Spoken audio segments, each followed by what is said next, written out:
Chemistry. Hello students, आज हम लोग स्टार्ट कर रहे हैं फिजिकल केमिस्ट्री का 4th चैप्टर। ये चैप्टर ऐसा है जिसमें न्यूमेरिकल सबसे लास्ट चैप्टर है जिसमें न्यूमेरिकल मिलेगा। अब इसके बाद कोई भी चैप्टर न्यूमेरिकल नहीं है, ठीक है। चलिए तो देखते हैं केमिकल काइनेटिक्स में क्या क्या पढ़ना है। पहले इस चैप्टर का ओवरव्यू कर लेते हैं। इस चैप्टर में क्या क्या पढ़ना है, क्या क्या नहीं पढ़ना है, ये देख लेंगे तो हम लोग को एक अनुमान मिल जाएगा कि हम लोग इस चैप्टर में क्या करना है और क्या नहीं करना है। तो चलिए आइए, सबसे पहले हम लोग सिलेबस के बारे में चर्चा करेंगे कि इस चैप्टर में पढ़ना क्या है। तो देखेंगे सबसे पहले हम लोग देखेंगे इस चैप्टर का इंट्रोडक्शन कि केमिकल काइनेटिक्स होता क्या है। क्लियर है? इंट्रोडक्शन करने के बाद हम देखेंगे रेट ऑफ रिएक्शन। और रेट ऑफ रिएक्शन मेनली इसमें दो प्रकार के होता है, average rate of reaction and instantaneous rate of reaction. ये होते क्या है, जब ये चैप्टर हम लोग स्टार्ट करेंगे तो क्लियर हो जाएगा, ठीक है। फिर उसके बाद है factors affecting the rate of reaction, यानी कौन कौन से ऐसे फैक्टर हैं जो रेट ऑफ रिएक्शन को अफेक्ट कर सकते हैं। कहने का मतलब रेट ऑफ रिएक्शन को इंक्रीज भी कर सकते हैं या रेट ऑफ रिएक्शन को डिक्रीज भी कर सकते हैं। क्लियर है? उसके बाद देखना है ऑर्डर ऑफ रिएक्शन। जैसे कि कोई भी रिएक्शन दिया हुआ रहेगा, सपोज दैट ये एक प्रकार का रिएक्शन है और आपको बताना है ये रिएक्शन किस ऑर्डर का है, ठीक है। तो हम पढ़ेंगे उस टॉपिक में जो रिएक्शन है किस ऑर्डर का है कि नहीं। उसके बाद का आपका टॉपिक जो है हाफ लाइफ ऑफ रिएक्शन है, यानी किसी भी रिएक्शन का हाफ लाइफ क्या होता है, ठीक है। यानी कहने का मतलब आधी जिंदगी, okay. Half life of the reaction यानी रिएक्शन का हाफ लाइफ क्या होगा देखेंगे। उसके बाद है कोलिजन थ्योरी, फिर उसके बाद है अरेंजमेंट इक्वेशन। इसमें से दो ऐसे टॉपिक हैं जो लॉन्ग के लिए बहुत इंपॉर्टेंट है। एक है आपका अरेंजमेंट इक्वेशन, जिससे न्यूमेरिकल अगर यहां से क्वेश्चन आया तो बोर्ड में फिक्स है कि 5 मार्क्स का एक न्यूमेरिकल जरूर आएगा और आया भी है, ठीक है। इसलिए इस टॉपिक को बहुत ध्यान से पढ़ेंगे। और आपका एक ये है ऑर्डर ऑफ रिएक्शन। ये दो ऐसा टॉपिक है जिसे बोर्ड को लॉन्ग पूछने का चांस रहता है, ठीक है। बाकी ये सब शॉर्ट क्वेश्चन और ऑब्जेक्टिव क्वेश्चन की जगह है, ठीक है। चलिए हम लोग सबसे पहले फर्स्ट टॉपिक का स्टार्ट करेंगे, इंट्रोडक्शन, यानी केमिकल काइनेटिक्स क्या होते हैं, ठीक है। चलिएगा देखेंगे।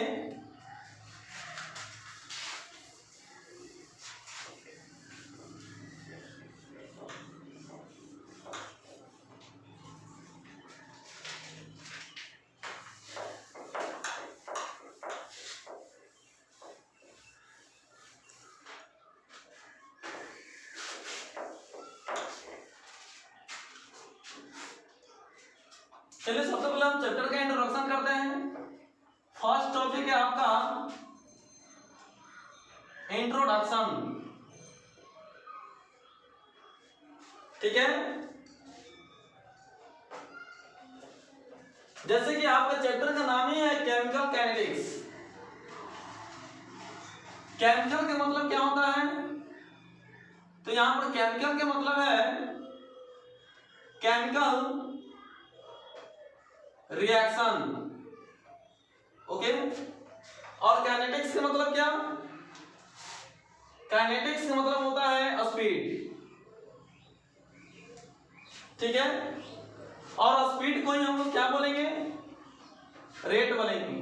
क्या बोलेंगे वो, रेट। यानी केमिकल का मतलब हुआ केमिकल रिएक्शन और काइनेटिक्स का मतलब हुआ क्या, स्पीड। स्पीड को ही क्या बोलेंगे, रेट बोलेंगे। यानी किसी भी केमिकल रिएक्शन का स्पीड क्या होता है, स्पीड क्या तो क्या, रेट। यानी किसी भी केमिकल रिएक्शन का रेट क्या होता है, क्या नहीं होता है, उसके बारे में जानने की सब्जेक्ट को ही क्या कहेंगे, केमिकल काइनेटिक्स, है कि नहीं। तो केमिस्ट्री का एक ऐसा ब्रांच है जिसमें किसी भी रिएक्शन के रेट के बारे में पढ़ा जाएगा और उस रेट को कौन कौन से फैक्टर हैं जो अफेक्ट कर सकता है, ओके। जैसे कि बात में मान चलते हैं, यहां पर समझेंगे, जैसे कि टेम्परेचर है, टेम्परेचर एक ऐसा फैक्टर है जो रेट ऑफ रिएक्शन को क्या कर देता है, वो जो रेट ऑफ रिएक्शन को इंक्रीज कर देता है, यानी क्या, बढ़ा देता है। क्लियर है? जैसे कि सपोज है, यहां पर आप लोग सुने होंगे नाम तवा का, जानते भी होंगे, जिस पर रोटी को बनाया जाता है। ठीक है, तो यहां पर दो तावा का यूज करेंगे। एक तावा ऐसा है जो गर्म है और एक तावा ऐसा है जो ठंडा है। ठीक है, अब दोनों पर क्या करेंगे, हाथ रखेंगे। तो आप बताइए, गर्म वाला तावा जो है, इस पर जो हाथ रखेंगे, इस पर हाथ, और एक ठंडा वाला तावा है और इस पर जब हाथ रखेंगे तो क्या होगा बताइए? सबसे पहले हाथ कहां सटेगा? तो ऑटोमेटिक सबसे पहले हाथ उस तावा से हटेगा जो तावा गर्म है, यानी हॉट है कि नहीं? अगर रखेंगे दोनों तावा पर हाथ तो गर्म वाला तावा जो रहेगा ऑटोमेटिक है ना, ठंडा वाला से जल्दी उठ जाएगा। तो बताइए रेट कहाँ ज्यादा है और कहाँ नहीं? तो जहां तावा गर्म है, यानी कहने का मतलब जहां टेम्परेचर ज्यादा है वहां पर हाथ हटने का स्पीड ज्यादा है। उसी प्रकार से किसी भी केमिकल रिएक्शन को क्या करेंगे, किसी भी में मान करते हैं सोडियम क्लोराइड है, सोडियम क्लोराइड को अगर वाटर में डिजोल्व करेंगे यानी घोलेंगे, ये वाटर बाय द वे मान करते हैं ठंडा है, ओके, और एक और उसी अमाउंट का हम सोडियम क्लोराइड लेंगे और उसी अमाउंट का वाटर लेंगे, ये वाटर सपोज दैट गर्म है। तो बताइए आप, वाटर सबसे सोडियम क्लोराइड यानी नमक कहां पहले डिजोल्व होगा और कहां पहले डिजोल्व नहीं होगा? तो आप अफकोर्स कहेंगे जहां पर पानी गर्म था वहां पर सोडियम क्लोराइड यानी नमक जो है आपका जल्दी घुल जाएगा, और जहां ठंडा पानी है वहां भी नमक घुलेगा लेकिन थोड़ा देरी से घुलेगा। क्लियर है? क्योंकि यहाँ पर जो पानी है आपका कैसा है, ठंडा है, और यहाँ पर पानी जो है आपका गर्म है। ठीक है, तो बता सकते हैं आप टेम्परेचर रेट ऑफ रिएक्शन यानी नमक को यहाँ घुलने के जो रेट है यानी स्पीड है उसको अफेक्ट कर रहा है कि नहीं कर रहा है, यानी घुलने की गति को बढ़ा दे रहा है कि नहीं बढ़ा रहा है। ठीक है, तो यहाँ पर आप देख रहे हैं टेम्परेचर जो रेट ऑफ रिएक्शन क्या कर रहा है, अफेक्ट कर रहा है। तो हम कह सकते हैं टेम्परेचर एक प्रकार का फैक्टर हो गया रेट ऑफ रिएक्शन का। क्लियर है? तो केमिस्ट्री का ऐसा ब्रांच, तो हम कह सकते हैं क्या इंट्रोडक्शन में, ये केमिस्ट्री का ऐसा ब्रांच है जिसमें रेट ऑफ रिएक्शन के बारे में पढ़ा जाता है और factors affecting the rate of reaction के बारे में पढ़ा जाता है। उसी को हम लोग क्या बोलेंगे, केमिकल काइनेटिक्स बोलेंगे। क्लियर है? इसका फाइनल डेफिनेशन हम लिख देते हैं, देखिएगा, it is the branch of chemistry, branch of chemistry in which we study about क्या, about rate of reaction and factors affecting the rate of reaction.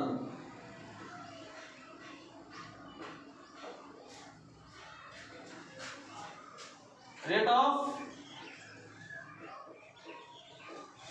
reaction. Clear है? यानी वही लिखा हुआ है, यह केमिस्ट्री का ऐसा ब्रांच है जिसमें हम लोग क्या पढ़ते हैं, किसके बारे में पढ़ते हैं, अबाउट का यहाँ पर मीनिंग करेक्ट कर दीजिएगा,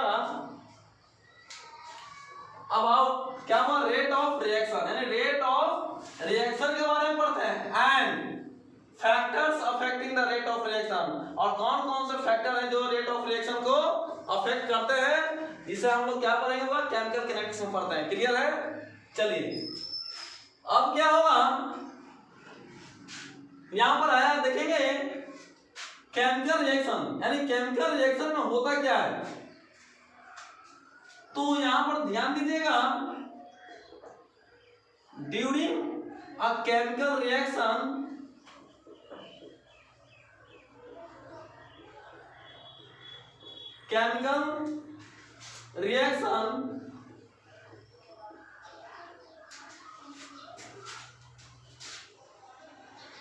reactant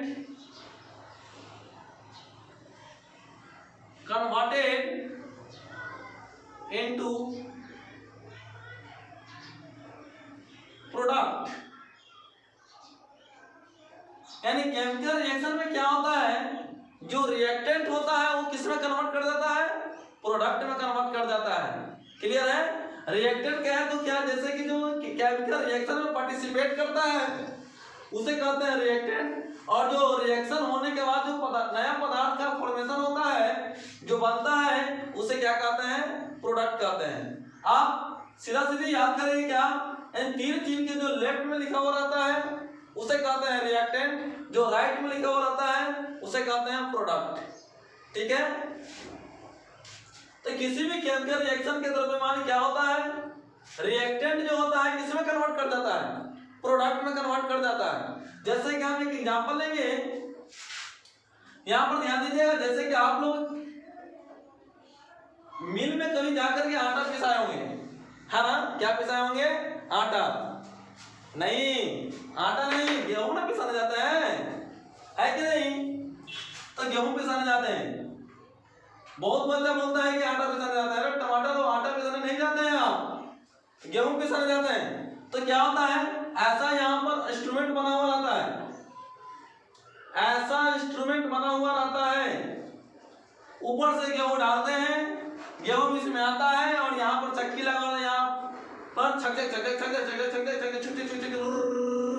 पिसाता है, और पिसाने के बाद यहाँ क्या गिरने लगता है, यहाँ से आप देखेंगे आपका आटा गिरने लगता है दोस्त।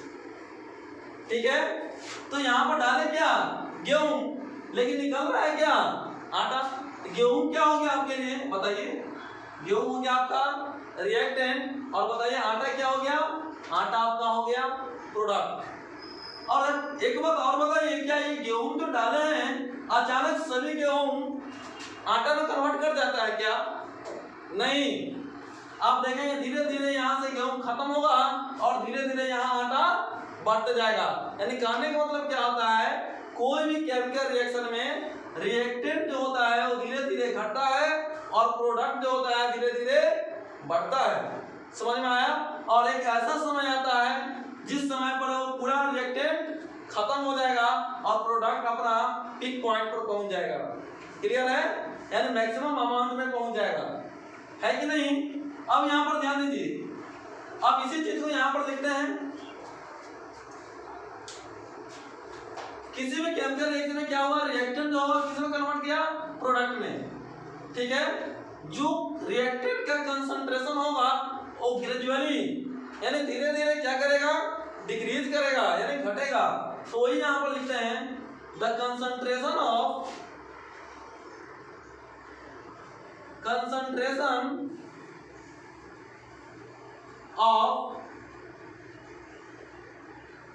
reactant gradually decreases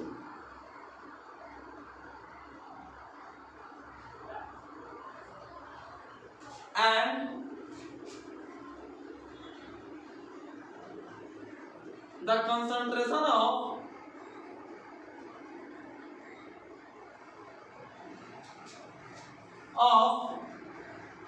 product gradually क्या इंक्रीजेज, यानी रिएक्टेंट का जो कंसंट्रेशन था धीरे धीरे घटा और प्रोडक्ट का कंसंट्रेशन है वो धीरे धीरे बढ़ने लगता है। क्लियर है? चलिए इसको मिटाते हैं पहले।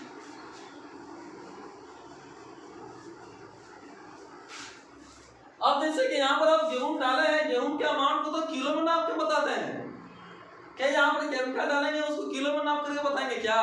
नहीं, यहाँ पर रिएक्टेंट का अमाउंट या प्रोडक्ट का अमाउंट किलो में नाप करके नहीं बताया जाता है। यहाँ पर एक टर्म यूज किया जाता है वो है कंसंट्रेशन, और कंसंट्रेशन के लिए आप 9 तरीका पढ़े हुए हैं, ठीक है? आप सॉल्यूशन चैप्टर में कंसंट्रेशन का 9 तरीका पढ़े हैं। पहला क्या था? मोलारिटी। दूसरा क्या है? Molarity, mole fraction, mass percentage, volume percentage, mass by volume percentage, parts पर मिलियन, नॉर्मलिटी एंड फॉर्मेलिटी, ठीक है? ये पढ़े होंगे। तो यहाँ पर हम ये 9 में यूज करेंगे किसका? मोलारिटी का। क्लियर है? तो यहाँ पर लिखेंगे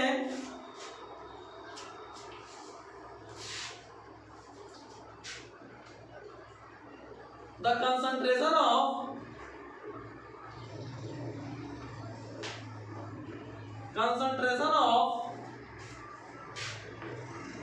प्रोडक्ट या reactant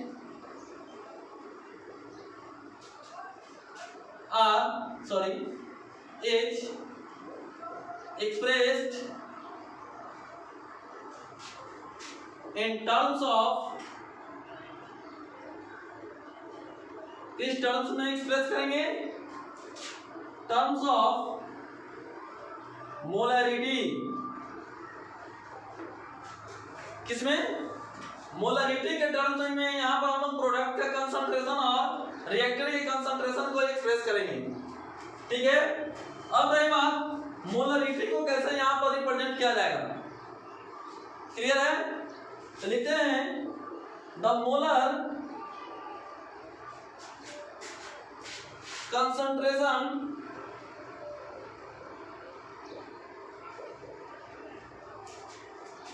of reactant and product are represented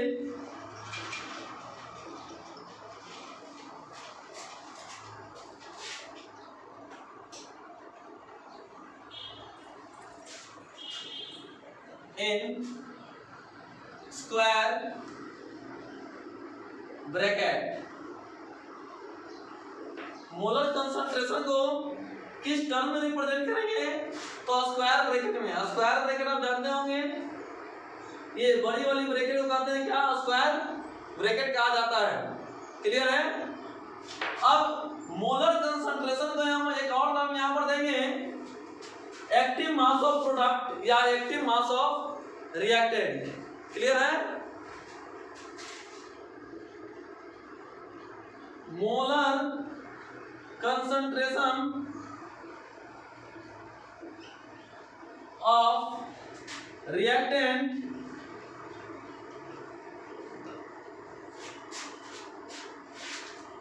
and product is called active mass. Clear है? जैसे कि हम यहां पर बोलेंगे, ये लिखा हुआ जैसे कि देखिए यहां पर स्क्वायर ब्रैकेट में यहां लिखा हुआ क्या? H2। इसको क्या रीड करेंगे बताइए? इसको रीड करेंगे क्या? ये स्क्वायर ब्रैकेट को भी क्या बोला है रीड करने के लिए? Molar concentration. यहां पर किसका मोलर कंसंट्रेशन है? तो जो स्क्वायर ब्रैकेट में रहेगा उसी को बोला जाता है क्या? Molar concentration. तो इसको क्या बोलेंगे? Molar concentration of H2। Clear है? जैसे कि यहां पर हम लिख देंगे मोलर कंसंट्रेशन ऑफ NH3। बताइए इसको अगर सिंबल के रूप में लिखना है कैसे लिखेंगे? तो यहाँ पर लिखा हुआ है मोलर कंसंट्रेशन ऑफ NH3, तो मोलर कंसंट्रेशन को तो लिखने के लिए हम बताएं स्क्वायर ब्रैकेट यूज करेंगे। स्क्वायर ब्रैकेट का मतलब है क्या, मोलर कंसंट्रेशन। और किसका मोलर कंसंट्रेशन की बात कर रहे हैं, NH3 की मोलर कंसंट्रेशन की बात कर रहे हैं। तो इस स्क्वायर ब्रैकेट में क्या लिखेंगे, NH3। समझ में आता है, नोट करिए।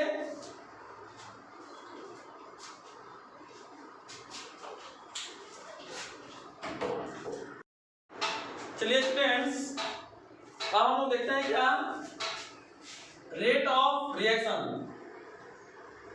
नया टॉपिक स्टार्ट होता है जिसका नाम है क्या, रेट ऑफ रिएक्शन। और मेनली हम लोगों को दो ही प्रकार का रेट ऑफ रिएक्शन पढ़ना है, एक है एवरेज रेट ऑफ रिएक्शन और एक है instantaneous rate of reaction. Clear है? तो देखेंगे यहाँ पर सबसे पहले रेट ऑफ रिएक्शन क्या होता है ये देखेंगे, ठीक है, यानी रिएक्शन का रेट करेंगे, रिएक्शन का स्पीड, ठीक है। तो रिएक्शन का स्पीड क्या होता है ये हम लोग देखते हैं। तो सबसे पहले आप रेट ऑफ रिएक्शन नहीं देखिए, सबसे पहले एक आप बताइए रेट का फॉर्मूला, रेट क्या तो स्पीड का फॉर्मूला। बचपन में सबसे पहले आप एक फॉर्मूला को याद किए होंगे जो था स्पीड यानी चाल, चाल बराबर दूरी बटा समय यानी डिस्टेंस बाई टाइम, ठीक है। सपोज दैट आप क्या कर रहे हैं, यहां से बाय द वे यहाँ का जो है सपोज दैट यहाँ पर 0 किलोमीटर हो गया और यहाँ मान लेते हैं 20 किलोमीटर है कि नहीं, और यहाँ मान लेते हैं 5 किलोमीटर है, यहाँ है आपका 10 किलोमीटर और यहाँ है आपका 15 किलोमीटर। और हम बोलेंगे आपसे कि यहां से यहां जाना है, तो बताइए आप कितना किलोमीटर चले, तो आप जरूर कहिएगा कि 10 किलोमीटर चले। लेकिन कैसे होता है कि 10 किलोमीटर चले, तो जहां पर जाकर के रुके वहां देख रहे हैं कितना किलोमीटर है, 15 किलोमीटर, और जहां से चलना स्टार्ट किए हैं वहां देख रहे हैं 5 किलोमीटर है, ठीक है। और दोनों को घटा देते हैं तो कितना आ जाता है, 10 किलोमीटर, है कि नहीं। यही ना डिस्टेंस हुआ।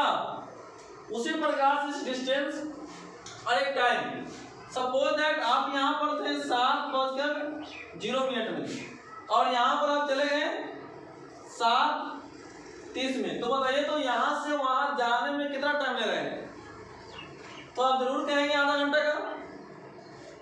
कैसे बताएगा आधा घंटा, 7:30 में से 7 को घटा दिए तो बच गया आधा घंटा, है कि नहीं। तो आप डिस्टेंस की जगह लिखेंगे 10 और टाइम की जगह लिखेंगे 0.30, है कि नहीं। अब इसी कंसेप्ट को केमिस्ट्री में अप्लाई करेंगे। बाय द मान के अंदर एक रिएक्टेंट है, इसका कंसंट्रेशन मान लेते हैं अभी 5 मोलर है, रिएक्शन होगा तो बताइए रिएक्टेंट का कंसंट्रेशन घटेगा या बढ़ेगा। अभी बताए हम कि रिएक्टेंट का कंसंट्रेशन ग्रेजुअली डिक्रीज करता है और प्रोडक्ट का ग्रेजुअली इंक्रीज करता है, तो इसका कंसंट्रेशन क्या होगा, घटेगा। तो सपोज दैट घट करके बाय द मान लेते हैं 2 मोलर पर आ गया, ठीक है। ये था इनिशियल कंसंट्रेशन जब टाइम इक्वल टू कितना था, 0 था, और कुछ समय के बाद बाय द मान लेते हैं 5 मिनट के बाद, ओके, इसका कंसंट्रेशन कितना हो गया, 2 मोलर।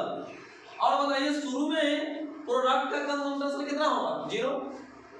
जब रिएक्शन स्टार्ट ही नहीं हुआ है तो प्रोडक्ट कैसे बनेगा, नहीं बनेगा, पॉसिबल ही नहीं है, तो प्रोडक्ट का कंसंट्रेशन 0 हो जाएगा।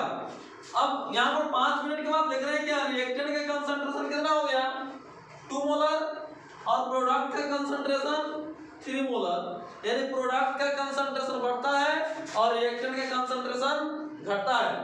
क्लियर है? चलिए अब यहाँ पर देखिए हम लोग को निकालना है क्या, रेट, यानी रिएक्शन का रेट का निकालना है। तो चेंज इन कंसंट्रेशन, ये रिएक्शन कहां से कहां गया, तो देख रहे हैं 5 मोलर से कहां जा रहा है, 2 मोलर के पास। जैसे कि यहाँ पर देखिए 5 किलोमीटर से 15 किलोमीटर गया है, तो फाइनल पॉइंट ये था, इनिशियल पॉइंट क्या था, यानी यहां से चलना स्टार्ट किया था और यहां पहुंचा, तो फाइनल में से इनिशियल को हटाए। ठीक है, उसी प्रकार से यहाँ फाइनल कंसंट्रेशन में से इनिशियल कंसंट्रेशन को हटाएंगे। ठीक है, तो बताइए 2 - 5 लिखेंगे क्या, बाय चेंज इन टाइम। अब फाइनल कंसंट्रेशन को हम ऐसे भी लिख सकते हैं, final concentration of reactant minus initial concentration of reactant. ये हो गया फाइनल कंसंट्रेशन और ये हो गया इनिशियल कंसंट्रेशन। और टाइम को कैसे लिखेंगे, टी एफ, यानी final time minus initial time. Okay, उसी प्रकार से प्रोडक्ट का भी लिख सकते हैं। फाइनल यहां पर कितना हो गया 3, यानी कंसंट्रेशन ऑफ प्रोडक्ट, यानी final concentration of product minus initial concentration of product, है कि नहीं, और by T final minus T initial. ये रेट निकालने का फॉर्मूला हो गया। ठीक है, अब यहां पर देखिए कंसंट्रेशन को चेंज कर रहे हैं, कंसंट्रेशन को क्या कर रहे हैं, चेंज कर रहे हैं। किसके कंसंट्रेशन को चेंज कर रहे हैं, रिएक्टेंट के कंसंट्रेशन को चेंज कर रहे हैं। तो चेंज के लिए यहाँ पर सिंबल आता है किसका, डेल्टा का। डेल्टा का तो चेंज, किसको चेंज कर रहे हैं, रिएक्टेंट के कंसंट्रेशन को।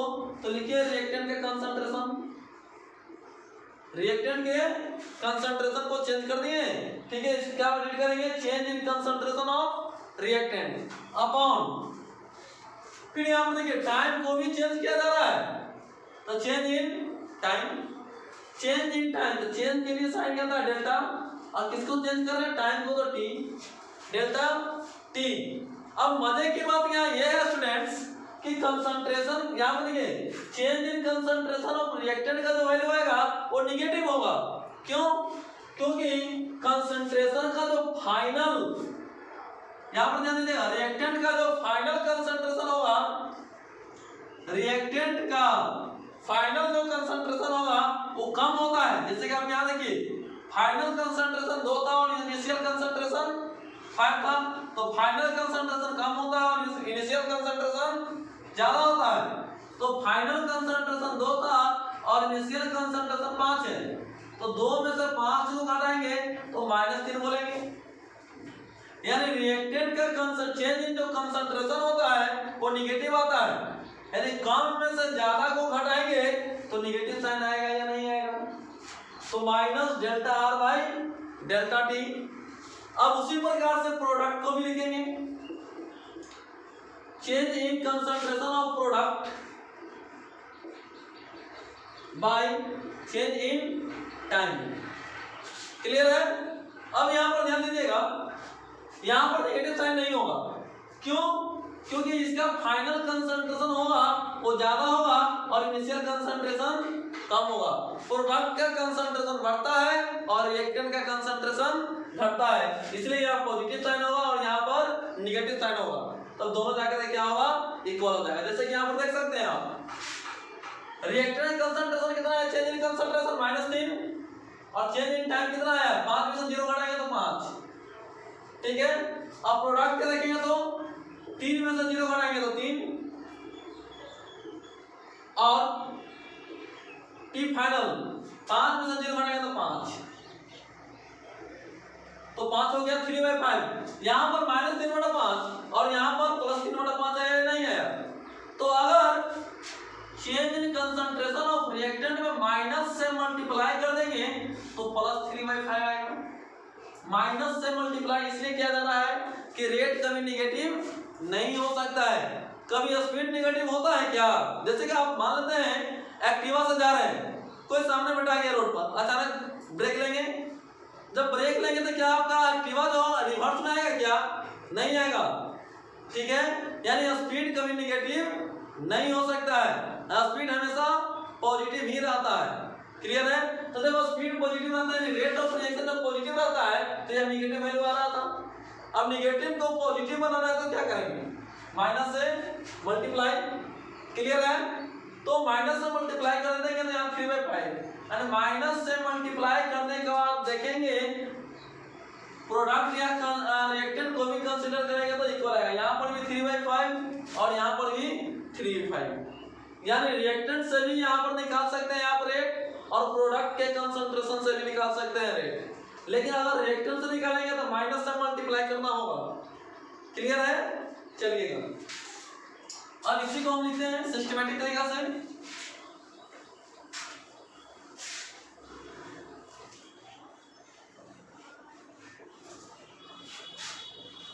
तो क्या लिखेंगे? Rate is equal to minus delta R by delta T, या ये बराबर हो जाता है किसके? Change in concentration of product, यानी delta P by delta T. R यहाँ रिएक्टेंट है, पी यहाँ पर प्रोडक्ट है, तो रेट निकालने का ये फॉर्मूला हो गया। क्लियर है? चलिए आगे। अब यहाँ पर मजे की बात ये हम लिख देते हैं, यहाँ पर चेंज इन कंसंट्रेशन जो है निगेटिव वैल्यू होता है, इसलिए इसमें निगेटिव वैल्यू पुट करते हैं क्योंकि ताकि वो जो रेट होगा वो पॉजिटिव आ जाएगा। क्लियर है? तो यहाँ पर मैं लिख देता हूं the change in concentration of product reactant ही ना है, change in concentration of reactant give negative value, यानी रिएक्टेंट का जो कंसंट्रेशन में चेंज कर रहे हैं कैसा वैल्यू देता है? नेगेटिव वैल्यू देता है। लेकिन हम लोग जानते हैं क्या है? while the rate of reaction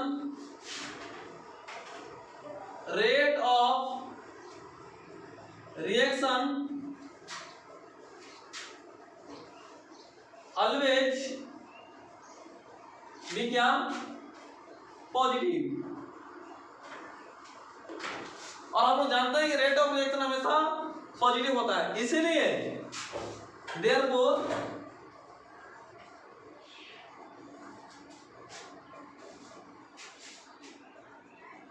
we put negative sign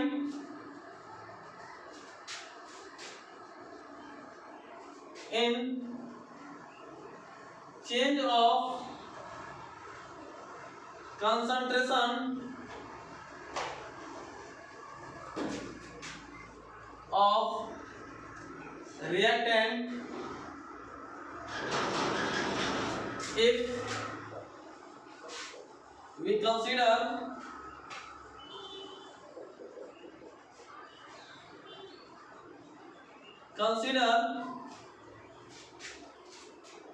the concentration of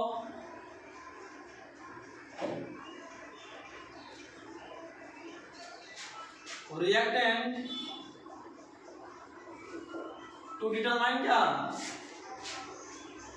To determine rate of reaction। अगर रेट ऑफ रिएक्शन निकालने के लिए रिएक्टेंट की कंसंट्रेशन को कंसीडर किया जाएगा तो हम लोग को नेगेटिव साइन को पुट करना होगा ताकि वो पॉजिटिव हो जाएगा। तो नोट करिएगा,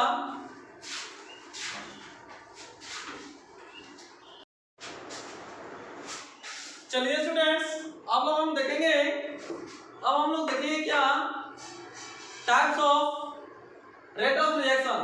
ठीक है, रेट ऑफ रिएक्शन दो प्रकार के होते हैं, एक होता है एवरेज रेट ऑफ रिएक्शन और सेकंड होता है इंस्टेंटेनियस रेट ऑफ रिएक्शन।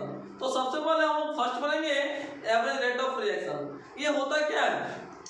यहाँ पर क्या होता है? Change in concentration in measurable time interval. ठीक है, मेजरेबल टाइम इंटरवल में रिएक्टेंट का जो कंसंट्रेशन चेंज होगा या प्रोडक्ट का जो कंसंट्रेशन चेंज होगा उसी को कहा जाता है क्या? Average rate of reaction. जैसे कि हम आपसे कहते हैं सपोज दैट यहाँ से आपको जाना है यहाँ पर। क्लियर है? चलिए मान लेते हैं ये है आपका मनेर और ये है आपका दानापुर। ठीक है, मनेर से जाना दानापुर। अब जब मनेर से दानापुर जाएंगे सड़क से, यानी सड़क को कहेंगे NH13 रखा है, सड़क का नाम क्या है NH30। NH30 से होते हुए अगर जाएंगे तो बताइए, और आपका यहाँ पर आप जाएंगे स्कूटी जिसका नाम है एक एक्टिवा मान के चलते हैं, ठीक है, उस एक्टिवा का स्पीड बताइए हर जगह क्या कांस्टेंट रहेगा क्या, यानी सेम रहेगा क्या, नहीं, आप कहीं पर 40 का स्पीड भी चलाएंगे, कभी 50 का स्पीड भी चलाएंगे, कभी 70 का स्पीड भी चलाएंगे, कभी 20 का स्पीड भी चलाएंगे। तो हम पूछेंगे आपसे कि मनेर से दानापुर जाने के लिए आपका स्पीड क्या था, तो आप क्या बताएंगे, सबका एवरेज रेट ऑफ रिएक्शन बताएगा ना, एवरेज स्पीड ना बताएंगे कि इस स्पीड से गए, है कि नहीं।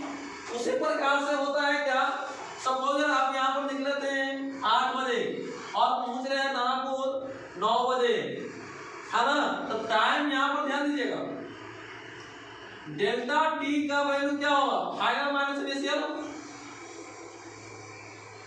ये बताइए तो 0 के बराबर है क्या, जब 0 के बराबर चेंज इन टाइम नहीं आएगा तो हम लोग कंसीडर करेंगे क्या, एवरेज रेट ऑफ रिएक्शन, ठीक है, क्लियर है। यानी रेट ऑफ रिएक्शन होने में अगर कुछ टाइम लगा, ठीक है, तो वहां पर अगर रेट बताएंगे तो एवरेज रेट ऑफ रिएक्शन ही बताया जाता है, क्योंकि रिएक्शन का रेट सेम नहीं होता है, वैरी करते रहता है, इसलिए हम लोग एवरेज रेट बताते हैं, क्लियर। तो यहाँ पर वही लिखा हुआ है, the change in concentration of reactant या product, change in concentration of reactant, reactant के कंसंट्रेशन में चेंज या प्रोडक्ट, दोनों में से कोई एक या दोनों भी ले सकते हैं, क्लियर है ना। तो रिएक्टेंट या प्रोडक्ट के कंसंट्रेशन जो चेंज होगा कितना टाइम में, मेजरेबल टाइम इंटरवल में, मेजरेबल टाइम इंटरवल क्या है तो, है ना, नॉट इक्वल टू 0, ठीक है, डेल्टा टी का वैल्यू जो होगा नॉट इक्वल टू क्या 0, क्लियर है। तो मेजरेबल टाइम इंटरवल में जो कंसंट्रेशन चेंज होगा रिएक्टेंट का या प्रोडक्ट का, उसी को क्या कहते हैं, average rate of reaction, clear है। फिर आगे कुछ लिखा हुआ है, आप देखेंगे, to determine the average rate of reaction, यानी एवरेज रेट ऑफ रिएक्शन निकालने के लिए हम लोग ग्राफ प्लॉट करते हैं। वी प्लॉट द ग्राफ, किसके किसके बीच में ग्राफ प्लॉट करेंगे, तो कंसंट्रेशन ऑफ रिएक्टेंट या प्रोडक्ट, रिएक्टेंट या प्रोडक्ट के कंसंट्रेशन और टाइम के बीच में हम लोग एक ग्राफ प्लॉट करेंगे, ठीक है, यहाँ पर लिखा भी है, देख सकते हैं। We plot the graph between concentration of reactant और प्रोडक्ट, किसके रिस्पेक्ट में, तो टाइम के रिस्पेक्ट में, किसके रिस्पेक्ट में देख रहे हैं आप, टाइम के रिस्पेक्ट में, है कि नहीं, प्लॉट किया जाता है, and consider to determine the rate of reaction, और उस ग्राफ को ही कंसीडर किया जाता है रेट ऑफ रिएक्शन को डिटरमाइन करने में। चलिए ग्राफ प्लॉट करने के लिए आपको हम सिखाते हैं।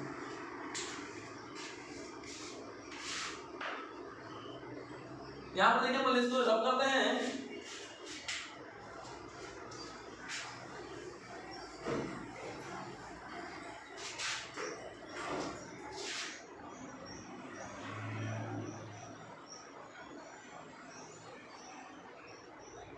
एवरेज रेट ऑफ रिएक्शन, है कि नहीं, वो तो यहाँ टॉपिक है ही आपका। चलिए मान सकते हैं ये आपका रिएक्टेंट है और ये कन्वर्ट हो जाता है किसमें, प्रोडक्ट में, है कि नहीं, और इसी का हम बनाएंगे क्या है, ग्राफ।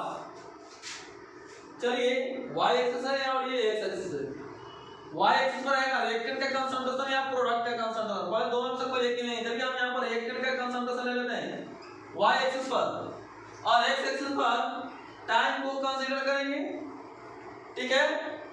अब आप बताइए, रिएक्टेंट का कंसंट्रेशन, रिएक्टेंट का कंसंट्रेशन बढ़ता है या घटता है, जैसे जैसे रिएक्शन होगा, आपको मैंने बताया क्या रिएक्टेंट का कंसंट्रेशन घटता है और प्रोडक्ट का कंसंट्रेशन बढ़ता है कि नहीं। तो रिएक्टेंट का कंसंट्रेशन घटेगा, देखिएगा यहाँ तो ग्राफ कैसे आएगा, देखिएगा, टाइम बढ़ रहा है, रिएक्शन हो रहा है, तो रिएक्टेंट का कंसंट्रेशन घट रहा है या नहीं घट रहा है। सपोज दैट अभी आपका हर इस टाइम पर है, ठीक है, मान लेते हैं यहाँ 1 आवर है, ओके। यहां पर रिएक्टेंट का कंसंट्रेशन कितना होगा देखेंगे, इतना है। सपोज दैट यहां पर 5 मोल देखिए हो जाएगा, 5 मोलर मान चलते हैं, यानी कंसंट्रेशन ज्यादा है कि नहीं। अब चलिए यहां पर 2 आवर पर देखेंगे, ठीक है। चलिए यहां पर देखेंगे क्या 2 आवर नहीं, मान चलते हैं 4 यहां पर देख सकते हैं कंसंट्रेशन यहाँ 4 आवर पर, यहां पर कंसंट्रेशन देखिए और यहां पर कंसंट्रेशन देखिए, किस टाइम पर कंसंट्रेशन ज्यादा है, आप कहेंगे यहां पर ज्यादा है। जब टाइम 1 आवर था तो कंसंट्रेशन ज्यादा है, और जैसे जैसे टाइम लगा रिएक्शन में रिएक्टेंट कंसंट्रेशन घट गया या नहीं, ठीक है। चलिए तो ये शुरू का कंसंट्रेशन है, इसको भी मिटाते हैं। ये शुरू का कंसंट्रेशन है जिसको हम लोग क्या कहेंगे, इनिशियल कंसंट्रेशन। इनिशियल कंसंट्रेशन को ऐसे लिखा जाता है या आर नॉट के द्वारा भी लिखा जाता है, और ये आपका फाइनल कंसंट्रेशन है, इसलिए आर एफ। ये टाइम इनिशियल है, ठीक है। टाइम क्या है, इनिशियल टाइम, और ये फाइनल टाइम है कि नहीं, क्लियर है। चलिए तो बताएं यहां से रेट क्या होता है, minus delta R by delta T, clear है। चलिए तो देखेंगे क्या, अरे बुआ अभी तो आपको मैंने बताया क्या, final concentration minus initial concentration करते हैं या नहीं करते हैं, bye final time minus initial time करते हैं, है कि नहीं। तो ये फाइनल लिखे तो फाइनल कंसंट्रेशन कम है और इनिशियल कंसंट्रेशन ज्यादा है, तो कम में से ज्यादा को हटाएंगे तो निगेटिव वैल्यू मिलेगा।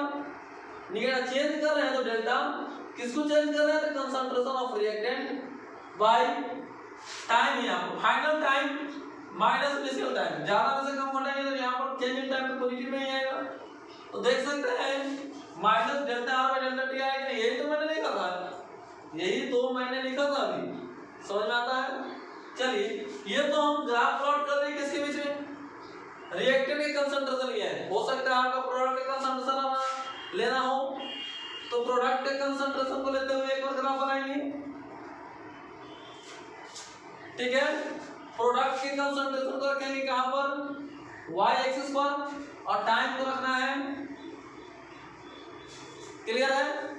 चलिए अब यहां पर ध्यान देंगे, प्रोडक्ट का कंसंट्रेशन जैसे जैसे रिएक्टेंट होता है वैसे वैसे क्या करता है, इंक्रीज करता है, यानी बढ़ते चला जाता है, समझ में आता है।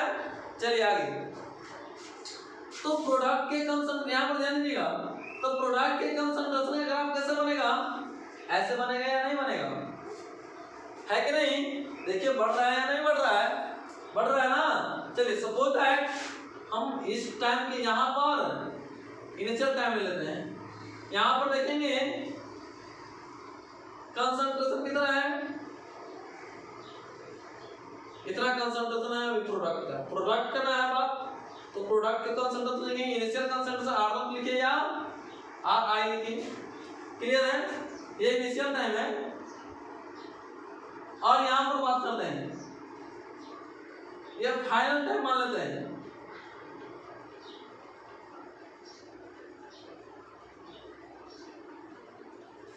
ठीक है।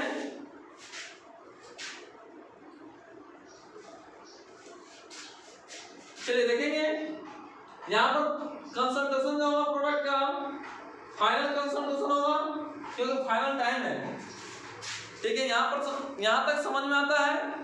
चलिए आगे, अब हमको क्या निकालना है, रेट। रेट निकालने के लिए क्या फॉर्मूला अप्लाई करना है, final minus initial, final concentration of product minus initial concentration of product divided by final time minus initial time.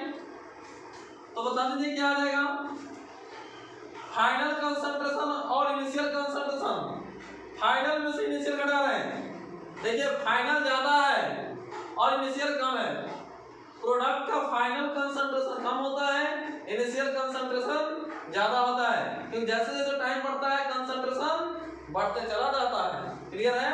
चलिए, इसलिए ज्यादा में से कम को घटाएंगे तो प्लस में ही आएगा वैल्यू। तो delta T by delta T समझ में आता है? क्लियर है? एक किसका ग्राफ हो गया प्रोडक्ट का और ये किसका ग्राफ हो गया रिएक्टेंट का। ये बनाने आना चाहिए, समझ में आता है? नोट करिएगा।